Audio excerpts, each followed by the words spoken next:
a chance to fly the SkyFly Max, let's go ahead and back up for a second, talk about the build, the assembly very briefly, and then go on to the review scoring. Okay. I did the assembly. It was a pod and boom. All you had to do was slip the boom into the pod, glue it, and put in the vertical stabilizer. You also had to connect the control surfaces to the control linkage, and that was pretty much it. 2 notes on the build. This is expanded polyolefin foam, so it'll handle standard CA. If you use foam safe CA, it won't get the bond that you're looking for in most cases. Now, I think you can rough up the surface. It'll work a little better. I know people do that as well, and they'll use foam safe CA, but I'll tell you, leave it the way it is. Use standard CA, and you'll get a great bond when you put that vertical stabilizer on. Also, when you put the boom into the pod. So, also on another build note is the propeller. This is a pusher configuration, meaning our motor's forward-facing rearward as opposed to forward. Typically, you want the writing on the propeller to face forward on the plane, which is exactly the situation here. We want to make sure that our prop is rotating in the right direction, but we also want to make sure that our prop is facing the right direction. A reverse prop in this scenario would reduce the efficiency. It would still push. It would still probably fly, but it's going to make a lot of noise. It's going to feel very strange, like it's lacking some thrust. So pay close attention to your prop orientation and make sure that letter is facing forward. I want to add one thing to the build also that I noticed, even though I didn't build it, I was looking through the directions. When you go to glue the boom into the pod, there's really no crucial measurement they give you or any real good way of putting lining the tail surface up with the main wing. Yeah. It's an eyeball, and that's what they tell you is the eyeball. Now, some people may not feel comfortable with that. Set it on the task, get behind it, turn it on your work table, and make sure you've got your main wing on, actually rubber bands fastened to the fuselage when you line up that horizontal stabilizer. Yes. Make sure everything's nice and parallel between the main wing and the horizontal stabilizer, and you'll be fine. But that's a good point. So it was a simple assembly. It's an RTF. Everything was there, including the Tactic 4-channel radio and your 1800 milliamp battery as well, including your charger. Okay. It has a battery charger. Yes, it does. So let's go ahead and move on to the review. Okay, build as advertised. We gave it a 5 out of 5, as Kurt mentioned. No surprises. No surprises. Finish 4 out of 5. Typical of foam. The decals are on nice. Nothing's coming off. We don't notice any decals after flying it that have peeled. It's an attractive looking plane. Yep. Power 4 out of 5. Yeah, excuse me, 4.5 out of 5. Right, we've flown some different pusher type configurations, and we've flown some that really have a lot of punch, and then some that really lack some punch. I'd say the SkyFly Max is definitely up there in the upper group. Yeah. It has some nice thrust for the plane, and you can execute some great aerobatics and not and you stall can do out, loops as big as you want, really. Yep. There, you don't have to worry about coming over the top and not having enough power to get up there. Ground handling scored very low on this plane, 2 out of 5. Or 2.5 out of 5. Let me tell you, the takeoffs that you see on the video were probably after about 6 or 7 takes. Yeah. This is one of those planes that, one, it's got a very small rudder, so you really don't have the authority on the ground that you need for a tail dragger without a steerable tail wheel. So you need to point it into the wind, obviously. Yes, take off in the wind. And once that starts to break, once that plane starts to break the surface of the tail drag itself, you need to punch it and get it in the air fast if you're going to take off from the ground. Right. Landing is the same way. It does come in a little quick, not unmanageable, but as soon as that thing settles in on the mains, it wants to roll. It wants to flip It actually handles grass takeoffs a little bit with the wheels, a little bit better than hard surface. If you're doing on concrete, the tail wants to whip right around. You'll do a 180, and your wing tip will tip up, and you'll get frustrated. It does a little bit better on grass, but I think there's more friction as it gets up to speed and allows that tail to lift, and then you can take off.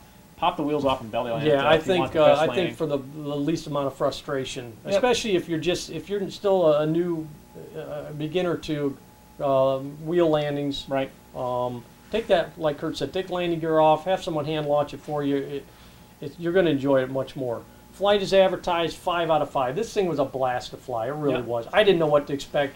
Now, we had the opportunity to fly the SkyFly Max with a second Tactic radio. Now, the Tactic radio has got a wireless buddy system. Kurt can explain it a little bit here. Yeah, it's a really nice option. It's really slick.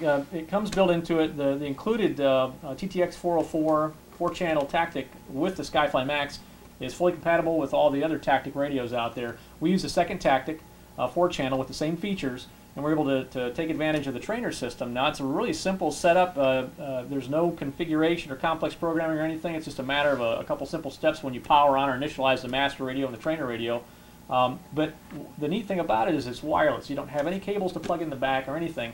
It's ready to go. It was simple. The initialization was simple, and it worked great. So we had 2 radios that were buddy box ready or trainer compatible directly out of the box. So the SkyFly Max, I think, looking at that from a trainer standpoint, If you can get yourself a second radio, and again, affordably priced 4-channel 2.4 gig digital radio, you have a really nice trainer scenario, a really nice trainer setup. That we had a lot of simple. fun with it. Yeah. It was fun flip the switch, the next guy's got it. Hand back off, and forth. and for experienced flyers, a lot of fun too. Sure, For us, well, we start picking on each other. Oh, it's yours, it's yours, it's yours. We get into a Yeah. situation. No, you've got it. So we had some fun with the tactic, and really that was that it kind of brought new life to the trainer function, because It did. typically you go through the hassle of getting the cable plugged in, getting everything configured, master, slave, getting programmed.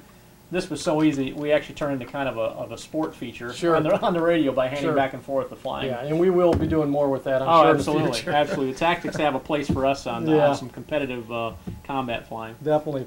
Okay, flight time, we gave it a 4.5 out of 5. I think the 1800 milliamp is well suited for this plane, for this motor configuration. Very efficient brushless outrunner, and the 1800 gave us, 8-minute flight times. If we had taken it easy, we'd have gotten 10 plus. Exactly. We were hammering it pretty good, putting it through its paces, so we were real happy with that. Field size, you can fly this in a park. You're going to want to be in a larger park, medium to large flying area. This thing moves out pretty quick. It can get small in a hurry. Comes in kind of hot. Not too hot, but it does. Requires some glide slope to get it in. Yeah, it does. It actually feels, it's loftier than it seems when you're flying it. When you bring it for a land, you're like, okay, all right, come on, slow down. So it takes a couple of approaches before you realize this thing does eat up some sky fairly quickly on the landing. It does. Portability, we gave it a 4.5 out of 5. Rubber bands, anytime you have a rubber band wing, simple connection for the ailerons, it makes it much more portable. Tail feathers might be a little susceptible to damage in transport. You've got a thin tail feather that just stretches straight out from the boom, so that's good. It's fairly flexible as well. So if you get that caught on the corner of your car seat or something, and you're being a little aggressive with it, you just watch the tail. It's a little less portable than some others we've dealt with, but overall, as Rob said, removable main wing, it's not bad.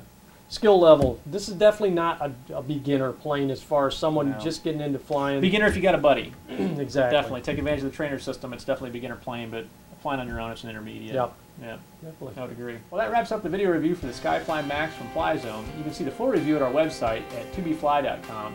If you have any questions that remain unanswered, you can always click on the icon in the lower left corner of the screen that says Ask To. It'll send us a message, and we'll get back to you as soon as possible.